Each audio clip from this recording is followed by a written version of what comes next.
Assalamualaikum guys. So, welcome back to my channel. Dah lama aku tak upload video berkaitan trading forex. So, hari ni aku akan upload satu, itu sedikit lah penerangan berkaitan bagaimana atau lebih detail untuk bagaimana kita trade major pair bersama DXY, iaitu USD punya currency index. Alright. So, kita go for Euro USD punya pair. Okay. So, kalau kita tengok back minggu ni, Euro USD telah melonjak tinggi pada minggu ini. Bukan minggu ini sebenarnya, dia antara tahun ni juga yang tertinggi, sebab dah berapa lama dah dia duduk dalam kawasan ni. Kalau korang tengok, dah berapa lama dia duduk dalam terowong ni, orang panggil, dah akhirnya dia keluar daripada terowong tu. Alright. So, bagaimana kita nak tahu macam mana kenaikan ni boleh terpapar dekat chart ni, bagaimana? So, kadang-kadang ramai trader yang bahasa mudah dia terciduk lah.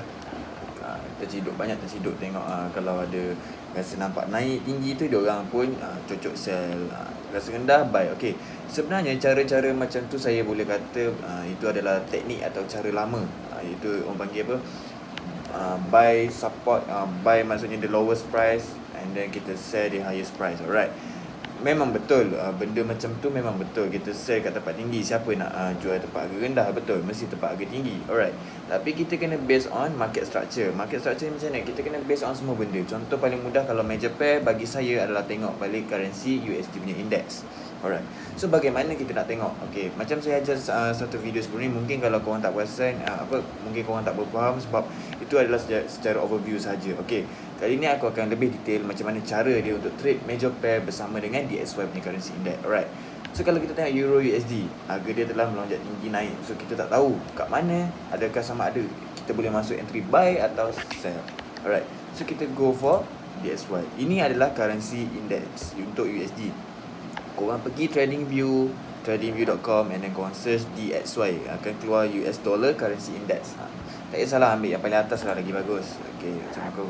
So, kalau korang tengok sini, aku dah ada buat analisis dulu, yang aku akan predict yang DXY akan terjun. Dan memang dia terjun dan lebih daripada prediction aku sendiri.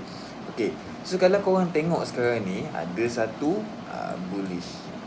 Penutup minggu ini ada satu bullish kat sini. Okay, bullish ni dia tak menandakan apa-apa lagi, melainkan kalau ada candle baru keluar yang dibentuk sebagai candle engulf, sebagai engulf bullish. Alright, so kita tak nak tak nak predict lebih jauh, tapi kita based on knowledge yang kita tahu. Okay, kita nak tengok sampai mana harga akan pergi. So, kita macam saya padam balik. Okay, kita kena buat garisan di SNR. Contoh macam apa korang buat garisan yang terdekat lah, maksudnya support dan resistance yang terdekat. So, kita cari je kawasan-kawasan tu. Okey. Ini kenapa kita kena gariskan kawasan ni? Kenapa kita kena buat line? Okey. Garisan atau line ini adalah sebagai turning point untuk chart ini. Maksudnya turning point ni adalah apa price punya reaction bila harga sampai dekat kawasan itu. Kita nak tahu price tu pergi macam mana. Okey, bila kita buat macam ni, kita akan nampak lebih jelas arah market, pergerakan arah market. Contoh kita buat macam saya buat satu line support dekat sini. Okey, so kita akan tengok sama ada price tu pergi tak dekat sini, dan sama ada kalau dia tak lepas break support tu dan dia akan terjun balik. Okey, so kalau dia lepas pula, so mungkin dia akan cari dekat kawasan resistance ni, sama ada dia akan terjun balik atau dia meneruskan kenaikan dia lah. So, kita nak kena tahu benda-benda ni, kita nak kena tahu benda ni, orang panggil basic lah. Tapi kita kena tanda dulu sebelum kita nak entry. Sebab apa? Kalau macam saya nak pending order tu boleh, tapi kita tak tahu market tu pergerakan ni macam mana. Kadang-kadang kalau kita letak pending order, kita kata price akan hit dekat support ni and then turun balik. Kadang-kadang sebab tu kita letak PO. Sebelum harga sampai situ, kita dah letak PO. Maksudnya kita macam 100% confident dengan kita punya setup tu. Okay, kalau boleh, saya bukan nak cakap tak boleh. Boleh, tapi kadang-kadang kita tak tahu price. Nak lagi masa kalau sekarang ni, kadang-kadang support dengan resistance SNR, SBR tu semua market dia macam kacau sikit. Kadang-kadang dia tak patuh apa semua tu kan. So kita nak kena tengok candle tu dulu macam mana reaction price. Kadang-kadang letak pending order pun kena stop loss, hit stop loss, stop out. So sakit juga. So kita kena tengok harga tu, monitor. Itulah kerja sebagai trader, kena monitor selalu, monitor. Okey, so contoh kalau saya tengok kat DXY dekat sini, okey, harga saya buat prediction lah, harga bakal retrace balik ke atas sebelum kalau dia melemah lagi, mungkin ada selit belit dengan fundamental sikit dengan kekuatan ekonomi negara USA sekarang. So kita kena based on fundamental jugalah. Tapi kalau tengok dekat teknikal kat sini, mungkin kalau dia dapat retrace balik sampai dekat support ni, okey, kita akan buat point lah. Maksudnya point untuk kita sell, cari peluang sell kat kawasan tu. Tapi bukan maksud saya letak PO dekat major pair lagi. Jadi kita buat analisis dekat DXY dulu. Maksudnya akan berlaku penurunan kepada XXX USD and then kenaikan kepada USD XXX. Contohnya macam USD JPY akan berlaku kenaikan dulu sikit minggu depan sebelum dia meneruskan penurunan. Contoh kalau kita buat target macam ni, okey, maksudnya apa yang kita nak tengok adalah first step dia. Apa yang dia akan buat? Okey, dia akan naik dulu. Kalau korang tengok kat kawasan ni, dia akan naik dulu. Sekejap okey, ini yang ketandakan pattern ni adalah kenaikan. Okey, maksudnya kalau kenaikan, kita akan tengok dekat Euro USD pada minggu hadapan akan berlaku penurunan sikit lah. Okay. Kita buat analisis pula kat Euro USD. Okay, kita dah target DXY nak naik sikit sebab nak retrace sebelum kalau dia nak terjun balik. Okay, bila kita dah set dalam kepala, okay, DXY bakal naik, so kita kena letak dalam kepala Euro USD atau apa-apa yang berkaitan dengan USD di belakang akan membuat penurunan sedikit. Contoh macam kalau kat Euro USD, kita filter pula dengan analisis untuk Euro USD. Contoh, okay, back tu kita punya macam saya cakap tadi, tandakan kawasan-kawasan SNR terdekat. Okey, contohnya macam sini ada resistance. Okey, tandakan resistance ni. Alright, cantik resistance ni. Okey, sebelum kalau dia nak buat meneruskan kenaikan, macam saya nampak dekat Euro USD ni, short term untuk sell and then long term untuk buy. Okey, kenapa dia dah memecahkan kawasan resistance ni?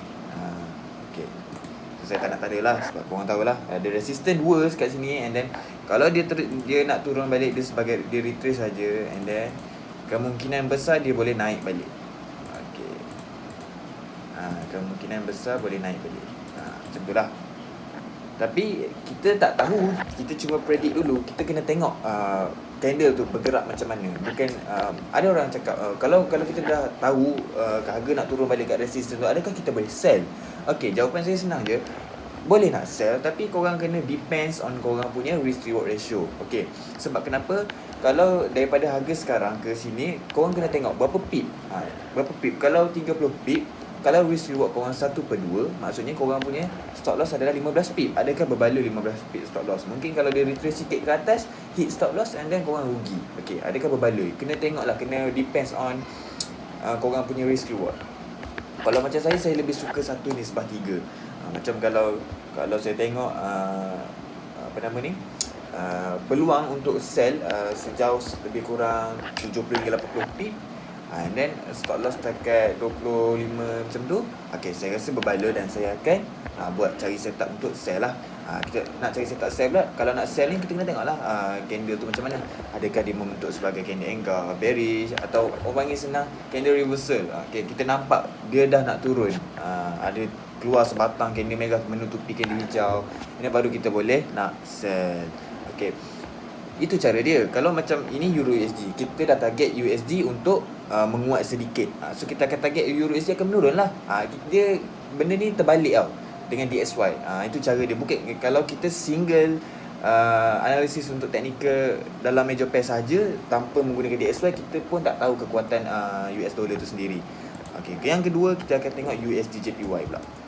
Okay, ini USD yang duduk di hadapan. Alright, yang USD duduk di hadapan, kita kena tengok macam ni. Alright, so kita tanda macam biasa saya cakap, tanda dulu resistance dan support. Okay, sini ada kawasan resistance terbesar sikit.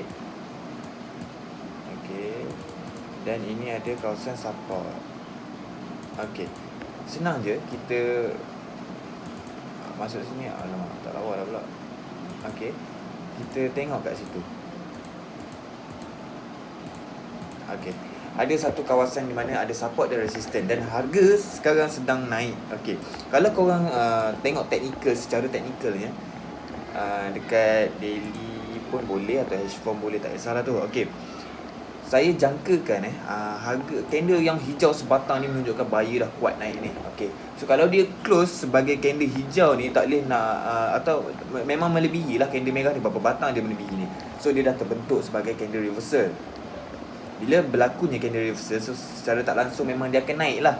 So USD menguatlah sedikit, tapi ia hanyalah sebagai retracement. Sebab kalau kita refer balik DXY tadi, dia akan ada satu kawasan dia boleh turun balik kan. Okey, tapi kita tak sure dia turun atau tak, atau dia tembus atau dia reject. Okey. Tapi itulah sebagai sebabnya kita kena tanda SNR sebagai SNR ni. Okey. So kita boleh buat prediction dia akan naik sampai sini. Okey. Saya akan menandakan sikit, and then dia akan turun balik. Dia reject benda tu, dia akan turun, ataupun dia boleh break pergi kat sini pula, and then dia akan turun balik. Kalau USD terus menguat, dia akan memecahkan teruslah naik terus ke atas, mencari resistance support seterusnya lah. Tapi itulah cara dia. Okey, bila masa kita nak entry? Ni kadang-kadang orang tak tahu juga bila masa kita nak entry. Entry bukan sekadar terus entry. Entry apabila kita nampak rejection berlaku. Okey, contoh ada dua kawasan yang kita tanda ni, kita terus buat garisan kat sini, and then ni satu lagi kat sini. Okey, apa yang berlaku bila price sampai dekat situ? Adakah price reject zone tersebut ataupun break zone tersebut? Bila break, kita teruskan dengan buy, atau kalau reject, teruskan dengan sell. Begitu juga dengan sebaliknya pair-pair yang lain. Korang kena tengoklah, benda ni basic, tapi untuk kita memahami market structure macam ni adalah susah untuk kita tahu. Sebab kita sebagai trader hanya boleh mempredik. Bukan kita tak boleh meramal, kita boleh predik saja. Predik dengan ramal lebih kurang tak tahu lah tu. Tapi macam ni lah, kita kena tengok candle tu membentuk sebagai apa. Kita tak boleh teka-teka. Sebab tu saya bukan cakap pending order tu tak boleh. Boleh, tapi ia lebih baik kalau kita tahu candle tu membentuk apa di zone tersebut. Baru kita boleh nak decide sama ada kita nak sell atau buy di kawasan tersebut. Sebab sekarang harga kadang-kadang sell di high, buy di low tu dah tak berapa valid. Kadang-kadang macam kalau kita tengok kat gold baru ni hit sampai 1900 something. Berapa ramai terciduk sebab sell di harga 1800. Tengok sekarang 1900. Kan itu yang bahaya. Kita sekarang buy di pucuk, sell di support, sell di tapak orang panggil. Macam okay, itu saja macam mana cara kita nak kalau ini untuk lebih kepada major pair lah, pair-pair yang berkaitan dengan ada cross dengan USD.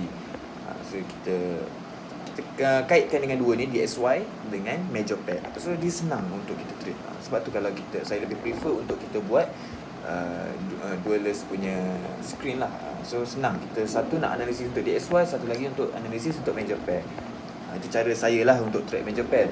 Tapi benda macam ni susah sikit untuk exotic atau cross pair. Sebab kita boleh juga refer, tapi saya lebih suka trade major pair kerana sebab dia spread dia low. Kat mana-mana broker pun kat Malaysia ni sama saja. Kalau kadang-kadang major pair ni memang dia punya spread rendah.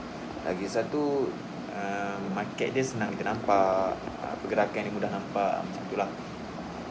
Itu saja daripada saya untuk kali ini. Semoga dapat membantulah korang yang mana baru nak trade atau dah lama trade tapi tak jumpa cara. Okay, itu saja. Kalau rasa saya punya video ini bermanfaat, boleh bagi like atau subscribe. Kalau rasa dah tahu, cuba komen lah. Kita boleh share ilmu. Saya share yang mana ada saja. Terima kasih. Semoga jumpa lagi.